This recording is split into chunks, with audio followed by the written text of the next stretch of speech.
The crew of Westpac 2 are waiting to hear if they're needed to pick him up. It's still a lift off, Initially they called us off, and then the car on scene still want us because you've still got to decrease LOC. Pilot Ian Osborne is no stranger to accidents on farms. We attend far more accidents that are caused by livestock than we do farm equipment. Probably a ratio around 10 to 1. Secure on the right. Set left. Thank you. TDP takeoff brief. On takeoff, the patient's decreased LOC, or level of consciousness, is setting off alarm bells. Patient is a 77-year-old male kicked in the chest, arm and leg by a horse. He's hit his head on a rail of a fence when he's fallen. He's got a hematoma to the forehead, laceration to the knee and swelling above the eye, could closed head injury, and also has some neck pain. The long list of symptoms and injuries are severe. Paramedic Dave Parker prepares for the worst. Animals have a mind of their own. Machinery you've got control over, whereas animals you don't have. They're quite unpredictable. We'll come up the road and then into that paddock where you were standing, so just so we don't overflow the horses. Yep. 25 to run. Clear straight down. Right to go? Yeah, right to go. The patient, 77-year-old John, is already in the care of ambos on the ground. His wife, Elaine, passes on what she knows. I'd already caught the horse and he walked into the yard, took the leader off me, and I said, be careful, it kicks, and he just pulling it round and it's just swung round and both back feet came out and whack. And he just hit the fence. We don't know whether he's hit, the horse has kicked him in the head or he's, the fence has done it. But he can't remember, so he doesn't know what's happened to him. How are you feeling now, mate? You got any pain up in here? No? Bob said you had some in your neck. Can't remember? All right. You can't remember where you were kicked? No. Do you remember being kicked? No. Was it a big horse? I'm not sure. Not sure? What were you doing before you got kicked? Do you remember that? No, not really. John was knocked out by the impact, No pain is clearly confused and can't remember what happened. It's a worrying combination. A run-in with a young horse has left farmer John with a loss of memory and possible brain damage. The team needs information, and fast. Big deep breath. And again. Doesn't hurt anywhere? No new pain in here? What about in there? Nothing in there? All right. What about in your hips? No pain in here? No? I imagine this gentleman's been riding horses all his life. But, you know, they're unpredictable. They're something I don't touch. Horses, motorbikes, quad bikes. Stay away from them. With John's loss of memory and dazed state, clear diagnosis is proving tricky. I'm going to feel down your back. If anything hurts, you let me know. Any pain through there? You're going to tell us the truth too, aren't you? Is he wincing? No. Just got his eyes closed. Okay. On three. 1, 2, 3. Paramedic Dave needs to understand how the injuries actually happened. Where did it actually hit him? All I know is the horse swung round and both back feet come up and hit him, and it just flung him to the other side. I mean, the round yard's not very big, and the rails are about this wide steel. So we don't know whether he's hit his head on the rail, but the horse got him with both back feet. Okay. And it could have got him in the head, or it could be the rail. And he does go into shock. When he gets cuts or things like that, he goes into shock. Doesn't handle pain real well. He handles pain too well, and he doesn't tell you when he's in pain. He won't admit it. This is one situation where John's high pain threshold is not an advantage. Just keep your head nice and still. Obviously, you got no neck pain? No? Without a gauge, Paramedic Dave can't be certain how serious John's injuries are. Any sort of head injury is significant, but the head injuries in elderlies, because most of them are on blood thinners, and they tend to bleed a lot easier. And bleeding on the brain in elderly patients is more significant than in younger people. He'll expect me to pick him up this evening, you know. Yeah, He'll say, make sure you're there tonight to pick me up. Yeah. People from the land, they just don't complain, and I don't think she realises how serious he could be. And in fact, he's thinking he's going to be home tomorrow, and that won't be the case. The combination of dangerous symptoms and difficult diagnoses Northern Control, Westpac 2's airborne from Glen Riding for the John Hunter. means the crew will take him to neurospecialists at the nearest major hospital.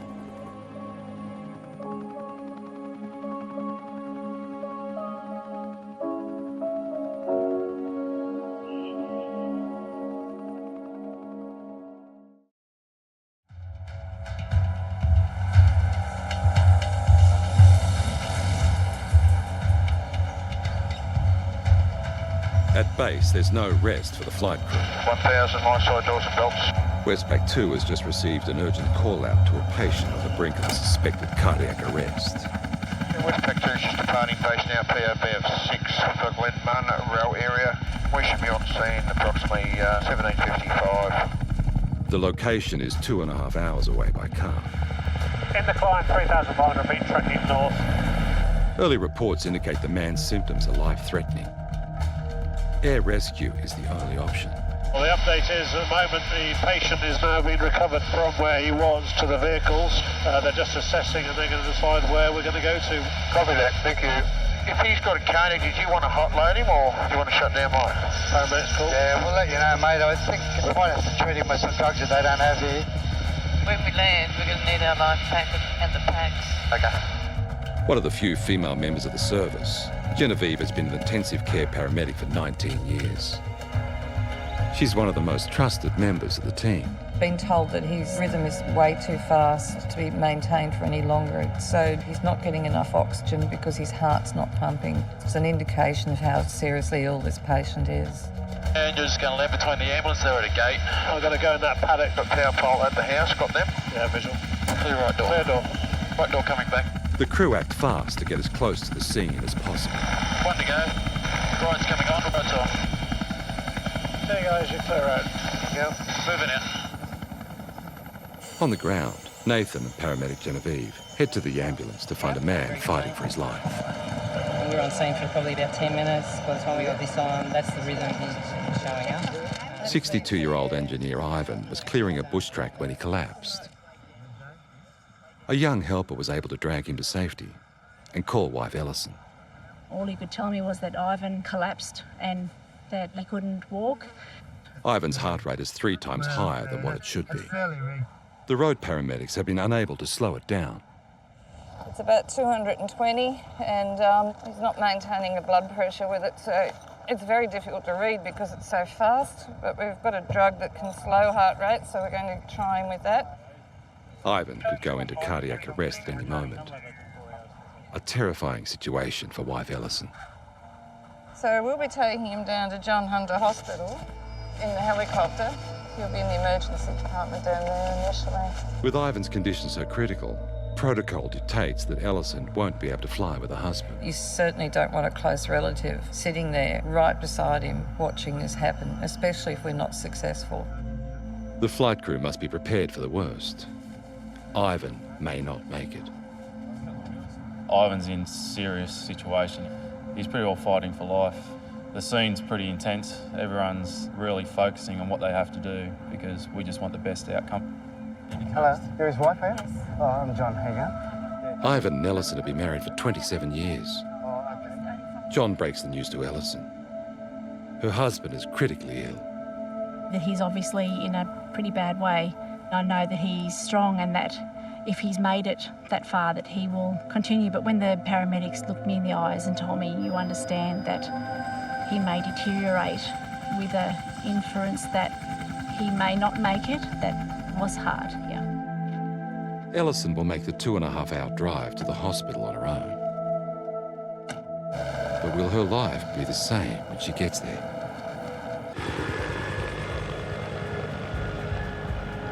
Is he pretty crook, this fella? There's potential to have cardiac arrest any time. Oh, really? Yeah, that's why I didn't want his wife to travel with us. Yeah, fair enough. Ivan is still not responding to the drugs to slow his heart rate. I think the cane's only if he goes into PF. I think we may have to resort to if it doesn't respond to the amiodarone. Ivan's symptoms suggest he has a condition known as cardiac ischemia, caused by a blockage in his arteries, or a lack of blood flow to the heart muscle itself. And a ground speed of 97 knots. Yep. 6 hours since he first collapsed, Ivan's heart muscles are on the edge of complete failure. We're running out of options here. He's still in VT. He's been in it for, what was the first time we gave the amiodarone? 17:58. 21 minutes to go. We can't wait 21 minutes. This is a rescue helicopter and we don't want people to pass away in the back of the aircraft. Our goal is to get them to hospital alive and hopefully they recover. By the sounds of what you guys are doing, he's not that flash. No, he's got a good chance he could have a cardiac arrest. That's a good call for the helicopter then. If Ivan goes into cardiac arrest, they'll have to perform immediate CPR and shock his heart back into rhythm. His back's killing him. Got tears coming out his eyes now. Another shot of amiodarone This will make it 300. Yeah, okay. has no effect, and the hospital is still minutes away. Jen and John have one last chance to save him.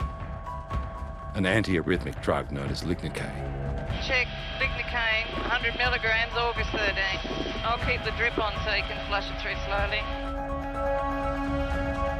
5 minutes. Finally, the breakthrough they've been hoping for. Starts to come up a bit. The drug is starting to take effect, and Ivan's heart rate is dropping. We can see his heart is starting to slow down and his condition is starting to improve. Blood pressure's improved with the slower rate and the IV fluid. 260 down to 197, 195 now. The hospital helipad is in sight. The drama is over. See you guys next time. Good job, very impressive, as always. Without the rapid response and the teamwork of the aircrew, it could have been a very different outcome for Ivan.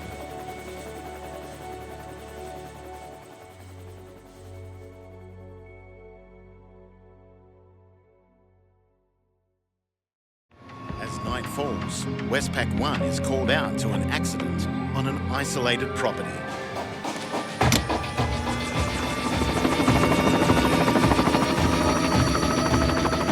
A 2-year-old girl has fallen from a 4-wheeled motorbike, a quad bike.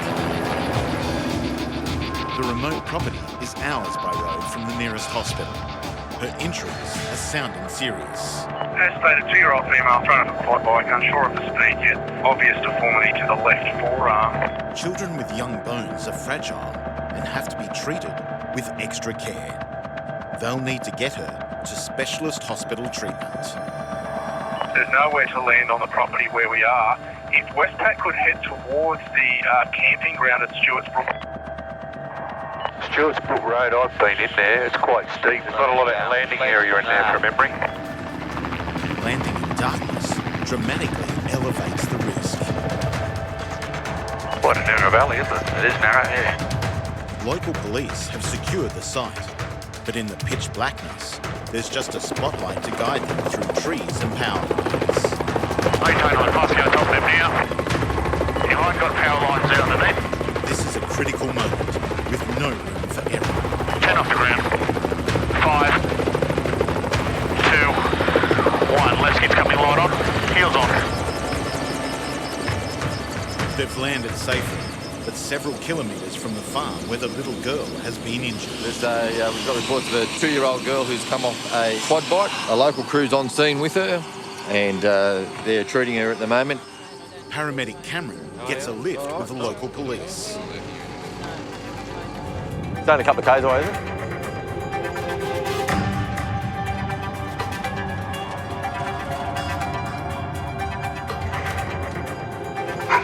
Up Lily for you this evening. Cameron finally gets to see 2-year-old Little in the arms of her father. All right. Seeing injuries in someone so young puts everyone on high alert. Westpac paramedic Cameron has flown into the night to reach an injured girl on a remote property. I'm Cameron, we're going to look after you, darling. Yep. 2-year-old Lily was riding a kid's quad bike when she hit a ditch and toppled off. Yeah, a lot of bright lights out here, isn't there, sweetie? She has a suspected broken arm and only minutes ago was crying in agony. She's been given a small dose of fentanyl, a pain relief drug. Dad Graham is a single father who shares responsibility for his daughter. This was a special weekend away for the two of them. Couldn't really describe the pain. Said it was sort of the worst pain she'd ever had before. So she screamed straight away when she fell off, screaming the whole time, picked her up, screamed. Like, the arm was bent. Yeah, just in here, it looked like I had a big bow in it. Yeah, but there's also deformity up here. All right. Because of where you are, like, you're out here in the boondocks, that's the reason the helicopters come with. So we're going to take you down to Newcastle, to the John Hunter Hospital. So we'll just... Well, that's where her mum is anyway. Okay. So that's all right. All right. Talk to her about it beforehand, it's a bit noisy and that, but she'll have some earmuffs. She'll be fine, mate. Yeah. She's good with everything. She is. All right. Okay. She rides a motorbike, so... So it's going to put a seatbelt on you, okay, like being in a normal car? Yeah. See ya.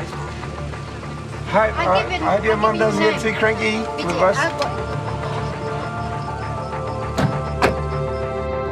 Single Dad Graham is putting on a brave face, but this happened on his watch.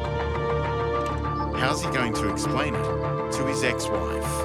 Lily was riding a little 50cc bike and just took off and went for about 4 metres and put her on its side, landed pretty hard, and here we are, getting in a helicopter. Nice squeeze your finger. Not only is she brave, she knows how to melt hearts. Can you count to 3 for me? I was saying that, just listening to the tower. Please go. Up we go. Very good. Sort of adjust that to...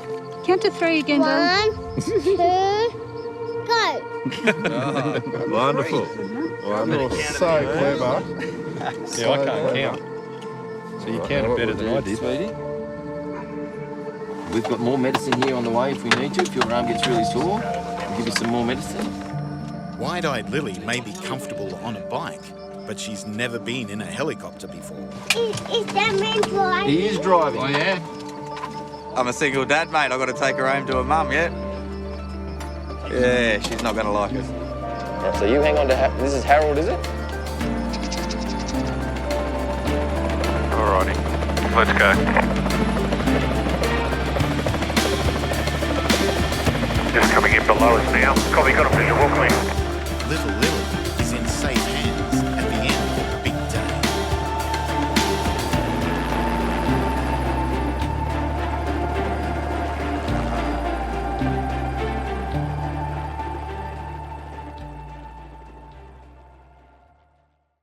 Same location as last time, Sports Oval next to the country club.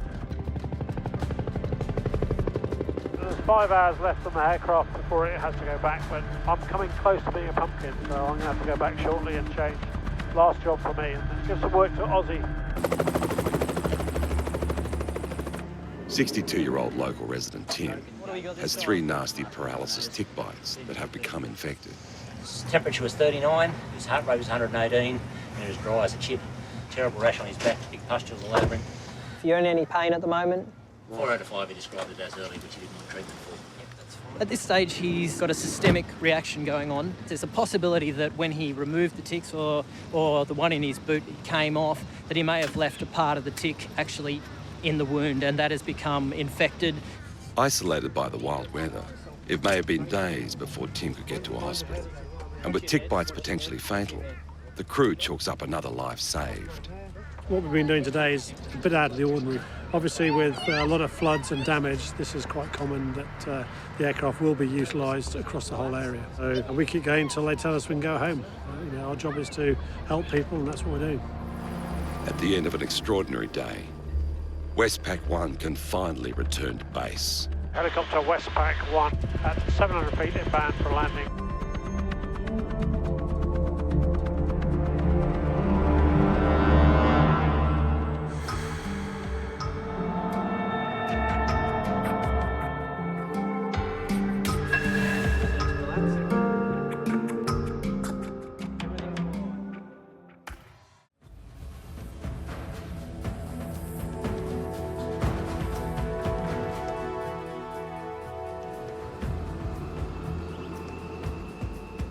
At base, the afternoon crew has just received an SOS from a farmhand on a remote cattle property. I'm thinking you've got a possible chest or a head injury, because when those big cows or horses kick you, they kick you, and they only kick you once. Heading panel, clear. Up, nose to the right. As they get airborne, Further details of the bovine mishap come to light. We're heading to a remote property at Whitten for a gentleman, 25-year-old, that's been kicked in by a cow.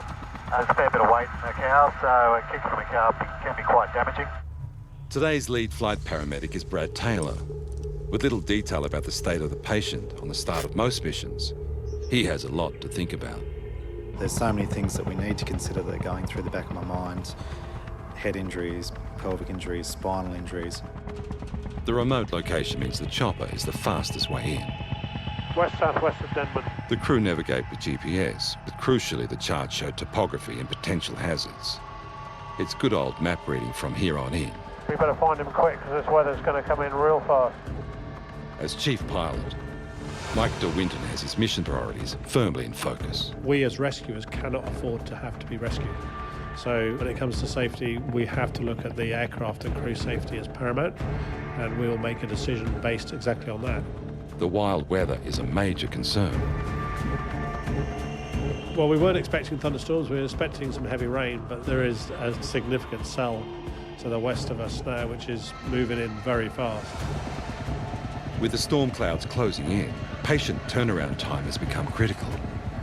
I'm between the two houses. If you come down between the two houses, you'll be fine. Yeah, okay, we've got you sighted, thank you.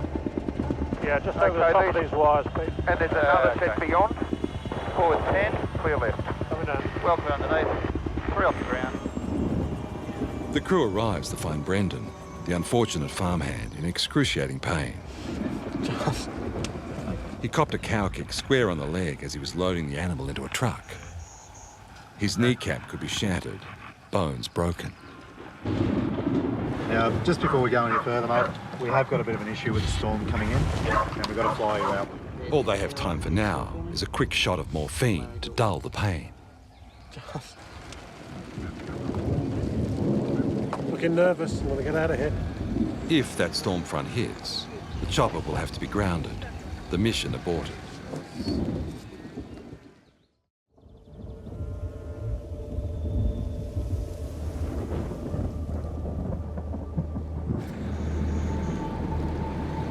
On the remote cattle property, farmhand Brendan's morphine jab has hit hard, much like the cow that kicked him.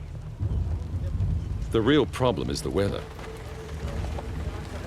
The storm front is closing in and the crew has just minutes to get him on board and get out. Is that what, an hour and a half? Is that what drive you got?